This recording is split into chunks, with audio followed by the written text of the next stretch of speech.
घुसना, न खाने के व्यवस्था, पानी भी नहीं है सर, दूसरे राशन पानी अपना लेके खाए।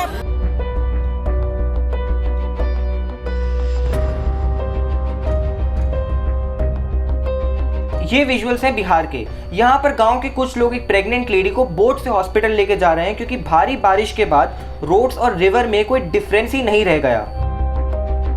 ये है इंडियन एयरफोर्स की रिलीफ टीम जो बिहार के फ्लड अफेक्टेड एरिया में रिलीफ प्रोवाइड कर रहे हैं। इन विजुअल से आपको क्लियरली पता चल जाएगा कि बिहार के हालात कितने खराब हैं। और ये वीडियो है दरभंगा के मेडिकल कॉलेज की, जहाँ पर जगह जगह पानी भरा हुआ है। बिहार के पास इस समय दो सबसे बड़े चैलेंजेस हैं। The first one is to tackle the floods in the northern regions of the state and the second one is to control the कोविड-19 स्प्रेड इन द स्टेट। और इन दोनों ही चैलेंजेस में बिहार काफी पीछे नजर आ रहा है। और हम इन दोनों प्रॉब्लम को अगर कंबाइन कर दें तो हमें एग्जैक्टली ये विजुअल देखने को मिलेगा। This visual is from Bihar Supaul where a doctor is trying to reach a कोविड-19 facility on a cycle cart. जी हाँ, डॉक्टर ठेले पर बैठकर हॉस्पिटल पहुंच रहे हैं। According to recent reports, 24 lakh people have been affected across Bihar in 11 of its districts.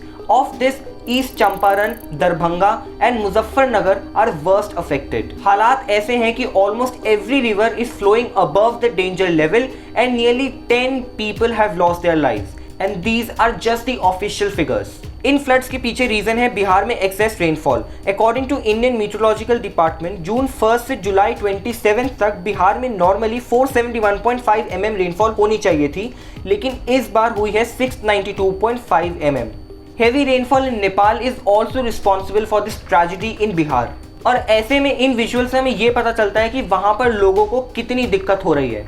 And the second challenge Bihar is facing is the COVID-19 crisis. Let us see how the state is doing there. This is a video from Mahavir Cancer Sanstha in Patna from 15th July. इस video से आपको ये पता चल जाएगा कि बिहार कैसे COVID-19 को हैंडल कर रहा है।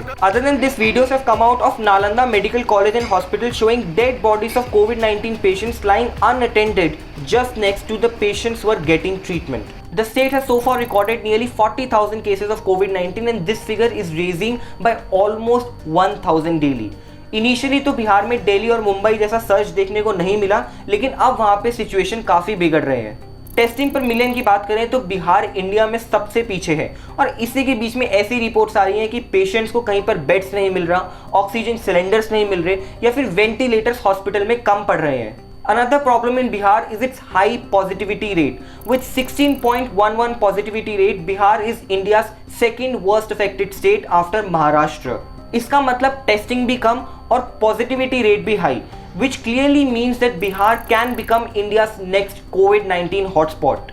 जहां इस टाइम एडमिनिस्ट्रेशन को अपनी हर ताकत लगा देनी चाहिए कोविड-19 को और फ्लड्स को कंट्रोल करने में, उसी time politicians in Bihar are making bizarre statements. Sushil Modi जो कि बिहार के डेप्यूटी चीफ मिनिस्टर हैं, उन्होंने रिसेंटली अभी ये पूछा कि लालू प्रसाद यादव ने बिहार में हॉस्पिटल्स क्यों नहीं बनवाए। So in case he is forgetting, Lalu Prasad Yadav and Rabri Devi haven't been the chief ministers of Bihar in the last 15 years.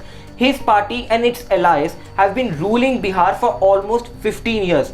So इस सिचुएशन में अगर वो अपनी अकाउंटेबिलिटी और अपनी रिस्पॉन्सिबिलिटी पर ध्यान दें तो बिहार को काफ़ी हेल्प मिलेगी। The situation in Bihar will only get worse in the coming weeks. The government must place the situation on war footing, otherwise we will lose thousands of lives. That's all for now. If you like this video, do not forget to drop in a like and subscribe to India Times.